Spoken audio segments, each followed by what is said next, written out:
Good morning, students. Today we are going to continue in our first chapter, Geography, Resources and Development.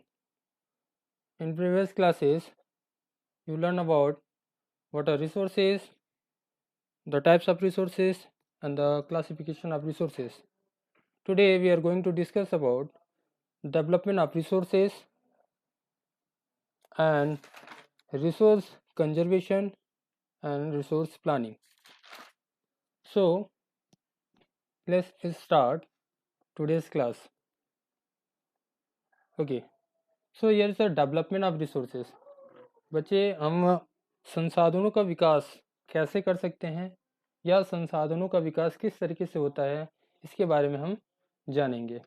So development of resources, it is a process of developing the resources in order to make them useful for satisfying human wants. Some resources cannot be used directly, they have to be processed to make them useful for satisfying our wants. Development of resources is basically related to the situation where we are process them.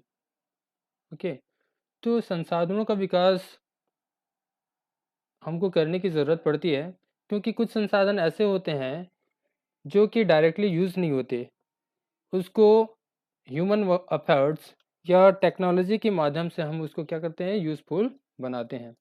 For example, land has to be cleared for growing crops, and second, water has to be taken to the field to irrigate. अब बहुत सारे resources ऐसे होते हैं जिसको हम directly use नहीं कर सकते, जैसे कि लैंड. ठीक है, ज़मीन हमारे पास है तो एग्रीकल्चर करने से पहले हम उसको क्या करते हैं, क्लियर करते हैं, तब जाके वो हमारे लिए क्या होता है, यूज़फुल होता है. Same like that water. ठीक है, रेनफॉल होता है तो उसका अगर हम लोग प्रॉपर प्लानिंग नहीं करेंगे, प्रॉपर उसको यूज़ नहीं करेंगे, तो उसका हम लोग मैक्सिमम इरिगेट फैसिलिटीज़ में कन्वर्ट नहीं कर सकते. ठीक है, तो बहुत सारे रिसोर्सेज होते हैं, रिसोर्सेज को हम लोग को प्रॉपर प्लानिंग के साथ, ठीक है, ज़्यादा से ज़्यादा हम किस तरीके से उसका यूटिलाइजेशन कर सकते हैं, यही हमारा कहलाता है डेवलपमेंट ऑफ रिसोर्सेज. क्योंकि हमारा जो रिसोर्स होता है वो अनइवनली डिस्ट्रीब्यूटेड है, हर जगह हर तरीके के रिसोर्सेज हमको अवेलेबल नहीं होता है. तो रिसोर्सेज के अकॉर्डिंग हम उसको क्या करते हैं, उसको डेवलप करते हैं, जिसको हम कहते हैं डेवलपमेंट ऑफ रिसोर्सेज. और next topic is problems created bye indiscriminate use of resources bye main. ठीक है, तो कौन कौन से समस्याएं होती हैं अगर मानव या as a human being resources को प्रॉपर यूज़ नहीं करते हैं. तो यहाँ पर रिसोर्सेज के कुछ इनडिस्क्रिमिनेट यूज़ के जो प्रॉब्लम्स हैं वो दिया गया है. तो सबसे पहला जो प्रॉब्लम क्रिएट होता है उसमें है मेनी रिसोर्सेज गॉट डिप्लीटेड. बहुत सारे रिसोर्सेज हैं जो कि ख़त्म होते जा रहे हैं. ठीक है, एग्जांपल के लिए हम देखेंगे फॉरेस्ट एंड रिवर्स. आज देखेंगे कि अर्बनाइजेशन एंड इंडस्ट्रियलाइजेशन, उसकी वजह से फॉरेस्ट को हम क्या कर रहे हैं, काटते जा रहे हैं. ये क्या हो रहा है, फॉरेस्ट जो मोस्ट इम्पॉर्टेंट रिसोर्स होते हैं जो कि डिप्लीटेड होते जा रहे हैं. अगेन अगर बात करेंगे रिवर्स की बात करेंगे, आज आप भी जानते होंगे कि गर्मी के दिनों में in the summer seasons water level क्या हो रहा है, वो बहुत ही डाउन होते जा रहा है. बहुत सारे ऐसे एरिया हैं जहाँ पर वाटर लेवल क्या होते हैं, डाउन होते जा रहे हैं. रिवर्स, बहुत सारी नदियाँ सूखते जा रही हैं. तो ये एक प्रॉब्लम होता है इनडिस्क्रिमिनेट यूज़ ऑफ रिसोर्स का, जो कि ह्यूमन बींग्स के द्वारा किया जाता है. Second, the society is divided into rich and poor. Indiscriminate use of resources के एक बहुत बड़ा प्रॉब्लम क्रिएट होता है, वो होता है division of the people, division of the human being as rich and poor. And the third most important problem created by indiscriminate use of resources, that is a global warming. आपको पता होगा global warming, जैसे हमको पता है कि global warming में temperature, जो अर्थ का टेम्परेचर है वो दिनों दिन बढ़ते जा रहा है.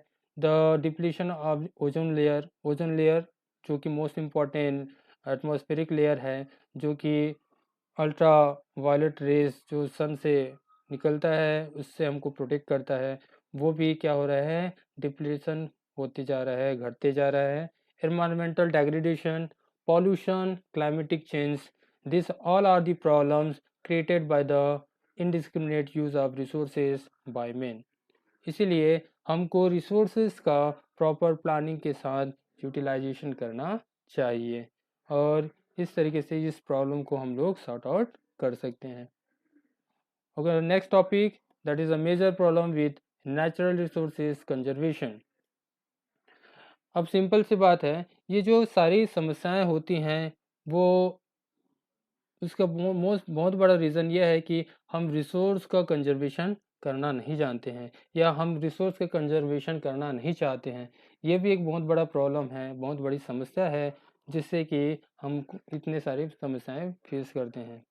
Nowadays we are trouble, okay, related to the resource conservation, so we have to conserve our most important resources, okay। तो यहाँ पर कुछ टॉपिक्स, कुछ पॉइंट्स बताए गए हैं जिससे कि हम लोग रिसोर्स कंजर्वेशन में क्यों फेलवर हैं, हमारे पास रिसोर्स कंजर्वेशन के क्या प्रॉब्लम हैं, ये हम जान सकते हैं। तो सबसे पहला है low awareness for conservation of natural resources. ठीक है बच्चे, हम में से बहुत सारे लोग ऐसे हैं जो हमको ही पता नहीं है कि कौन से रिसोर्सेज को किस तरीके से हमको कंजर्व करना चाहिए। तो रिसोर्स का कंजर्वेशन ना हो पाने का कारण ये मोस्ट इम्पॉर्टेंट है हमारा अवेयरनेस ना होना। ठीक है, लो अवेयरनेस, जैसे कि हमको पता है कि water is most important resources और day by day water level क्या हो रहा है, डाउन होते जा रहा है। तो हमको क्या करना चाहिए, रेनफॉल जो होता है तो रेनफॉल वाटर हार्वेस्टिंग हमको करना चाहिए, जिससे कि हम वाटर रिसोर्सेज को कंजर्व कर सकें। ठीक है, पॉल्यूशन कम से कम करना चाहिए, जिससे कि हम लोग ग्लोबल वार्मिंग जो बात करते हैं, टेम्परेचर हाई टेम्परेचर जो हो रहा है उसको हम कम कर सकते हैं। तो ये जो लो अवेयरनेस होता है उसके कारण भी हम नेचुरल रिसोर्सेज को हम लोग क्या नहीं कर पा रहे हैं, कंजर्व नहीं कर पा रहे हैं, जो कि बहुत बड़ा समस्या है। सेकेंड है exploitation of living natural resources for economic gain. बच्चे, आज के समय में हर कंट्री इकोनॉमिक डेवलपमेंट करना चाहता है और इसी इकोनॉमिक डेवलपमेंट के कारण बहुत सारे ऐसे लिविंग नेचुरल रिसोर्सेज होते हैं जिसको हम लोग इकोनॉमिक गेन के लिए, अपने आर्थिक लाभ के लिए उसको क्या कर रहे हैं, एक्सप्लॉयटेशन कर रहे हैं, उनका शोषण हम लोग कर रहे हैं। Third is values and knowledge about the species and ecosystem inadequately known. Values, हर रिसोर्स का एक वैल्यूज होते हैं और उसी वैल्यूज को समझते हुए हमको क्या करना चाहिए, रिसोर्स का कंजर्वेशन करना चाहिए। बट जो भी स्पेसीज हैं या इकोसिस्टम में जो भी स्पेसीज हैं वो इनएडिक्वेटली नोन है, हम में से बहुत सारे लोग उसके बारे में अच्छे से जानते नहीं हैं, इसके कारण भी रिसोर्स कंजर्वेशन करने में हमको प्रॉब्लम फेस करना पड़ता है। Last number 4, unplanned urbanisation and uncontrolled industrialisation. बच्चे, जो भी अर्बनाइजेशन और इंडस्ट्रियलाइजेशन जो आज के समय में हो रहे हैं वो अनप्लान्ड हैं, अनकंट्रोल्ड हैं। रैपिड इंडस्ट्रियलाइजेशन, रैपिड अर्बनाइजेशन एक मोस्ट इम्पॉर्टेंट प्रॉब्लम है जिसके कारण से हम रिसोर्सेज का कंजर्वेशन नहीं कर पा रहे हैं। अगर हम लोग किसी तरीके से प्लान करके इंडस्ट्रियलाइजेशन डेवलप करें या अर्बनाइजेशन डेवलप करें तो हम ज़्यादा से ज़्यादा संसाधनों का संरक्षण कर सकते हैं। ठीक है, तो ये कुछ मेजर प्रॉब्लम्स हैं जो कि नेचुरल रिसोर्स के कंजर्वेशन से रिलेटेड हैं। Okay, next most important topic जो कि आपके एग्जाम पॉइंट ऑफ व्यू से है वो है सस्टेनेबल इकोनॉमिक डेवलपमेंट। ठीक है, जैसे कि हमारा टॉपिक या हमारा चैप्टर कंटेन ही है रिसोर्सेज एंड डेवलपमेंट।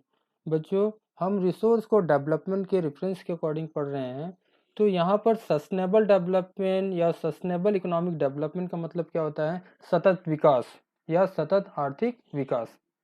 क्या होता है आइए जानते हैं। The economic development which does not damage environment. and at the same time takes care of needs of the future generation is called sustainable development। ठीक है, तो ऐसा डेवलपमेंट जो कि एनवायरनमेंट को डैमेज ना करे और उसका हम लोग यूज़ करें, साथ ही साथ एट प्रेजेंट टाइम में यूज़ करते करते हम अपने आने वाले फ्यूचर जनरेशन के लिए भी सेव करके रखें, उनके लिए भी हम लोग कंजर्व करके रखें।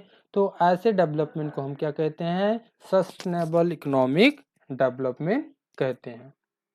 ठीक है, तो sustainable development is important because अब यहाँ पर हम बात करते हैं कि सस्टेनेबल डेवलपमेंट क्यों ज़रूरी है। तो सस्टेनेबल डेवलपमेंट होने के लिए मोस्ट इम्पॉर्टेंट फैक्टर ये हैं क्योंकि many of the resources are non renewable and exhaustible. बहुत सारे ऐसे रिसोर्सेज हैं जो कि नॉन रिन्यूएबल रिसोर्सेज में आते हैं, जैसे कि कोल, पेट्रोलियम, नेचुरल गैस, वुड, ये सभी हमारे लिए क्या है? Non renewable resources. इनकी जो क्वांटिटी है वो लिमिटेड है। अगर हम इन रिसोर्सेज को कंटिन्यूसली यूज़ करते जाएंगे तो ये एक दिन सभी समाप्त हो जाएंगे, और सभी समाप्त होने के बाद जो हमारे आने वाले फ्यूचर जनरेशन है उनके लिए कुछ नहीं बच पाएगा। इसीलिए हमको सस्टेनेबल इकोनॉमिक डेवलपमेंट की रिक्वायरमेंट होती है, जिससे कि हम प्रेजेंट में प्रॉपर यूटिलाइजेशन कर सकें, साथ ही साथ फ्यूचर जनरेशन के लिए सेव करके भी रख सकें। सेकेंड है, environmental pollution has become a major threat to the survival of human beings. ठीक है, तो आज के डेट में हम लोग अनइवन यूटिलाइजेशन ऑफ रिसोर्सेज कर रहे हैं, जिससे कि पॉल्यूशन, एनवायरमेंटल पॉल्यूशन भी बढ़ते जा रहे हैं, और इसी पॉल्यूशन के बीच में ह्यूमन बींग सर्वाइव कर रहे हैं। तो इसको कम करने के लिए हमको प्रॉपर यूटिलाइजेशन ऑफ रिसोर्सेज करने की आवश्यकता है। तो सस्टेनेबल डेवलपमेंट का मतलब होता है प्रेजेंट यूज़ के साथ फ्यूचर के लिए जब हम लोग सेव करते हैं रिसोर्सेज को, तो ऐसे सिचुएशन को कहा जाता है सस्टेनेबल इकोनॉमिक डेवलपमेंट। ओके, और इसी सस्टेनेबल डेवलपमेंट को करने के लिए बहुत सारे फिलोसोफर हुए, उन्होंने अपने अपने विचार व्यक्त किए थे। आइए देखते हैं कि सस्टेनेबल डेवलपमेंट किस तरीके से इम्पोर्टेंस है। तो सस्टेनेबल डेवलपमेंट, इसका थोड़ा सा ब्रीफ हिस्ट्री जान लेते हैं। जो कि अर्थ समिट, जो कि इंटरनेशनल अर्थ समिट, जो फर्स्ट अर्थ समिट हुआ था 1992, और इसी में रखा गया था एजेंडा 21। ओके, तो अर्थ समिट 1992 क्या है, इसके बारे में थोड़ा सा हम जान लेते हैं। रियो डी जेनेरियो अर्थ समिट जो कि ब्राज़ील में हुआ था। तो Rio de Janeiro earth summit held in 1992 in June 1992. More than 100 heads of the state meet in the Rio de Janeiro in Brazil for the first international Earth Summit. बच्चे याद रखेंगे कि जब फर्स्ट इंटरनेशनल अर्थ summit कहाँ हुआ था? Rio de Janeiro in Brazil in 1992. Okay, the summit was convened for addressing urgent problem of environmental protection and socio-economic development at the global level. The assembled leaders signed the Declaration on Global Climatic Change and Biological Diversity. The Rio Convention endorsed the Global Forest Principle and adopted Agenda 21 for achieving sustainable development in the 21st century. Agenda 21, it is the declaration signed by world leaders signed in 1992 at the United Nations Conference on Environmental and Development, which took place at Rio de Janeiro, Brazil. It aims at achieving global sustainable development. It is an agenda to combat environmental damage, poverty, disease through global cooperation on common interests, mutual needs, and shared responsibilities. One major objective of the Agenda 21 is that every local government should draw its own local Agenda 21.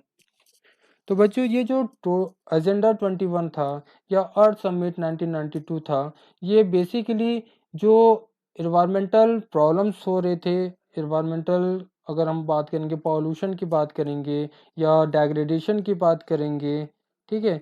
ये सभी problem जो हो रहे थे, ठीक है, इसको control करने के लिए इंटरनेशनल लेवल पे क्या किया गया है, एक समिट किया गया जिसको कहा गया है इंटरनेशनल अर्थ समिट, जिसको कहा जाता है पृथ्वी सम्मेलन, जो कि फर्स्ट इंटरनेशनल अर्थ समिट हुआ था रियो डी जेनेरियो ब्राज़ील में 1992 में, 1992 में, ठीक है। और इसमें अबाउट 100 हेड्स, ठीक है, लगभग 100 से अधिक जो हेड ऑफ स्टेट्स हैं, इन्होंने एक असेंबल होके एक ट्रीटी पे साइन किया था, जिसमें ये कहा गया था जो भी बायोलॉजिकल डाइवर्सिटी है या ग्लोबल क्लाइमेटिक चेंज है, उसमें इसको कंट्रोल किया जाए, ठीक है। साथ ही साथ एजेंडा 21 ये रखा गया था, जिसमें 21 स्टेट के जो लीडर्स थे, उन्होंने साइन किया गया था कि जो भी इन्वायरमेंटल डैमेज है या पॉवर्टी है या डिजीज़ है, इसको कम किया जा सके, ठीक है। तो ये था एजेंडा 21, जिसमें सस्टेनेबल डेवलपमेंट की भी बात कही गई थी।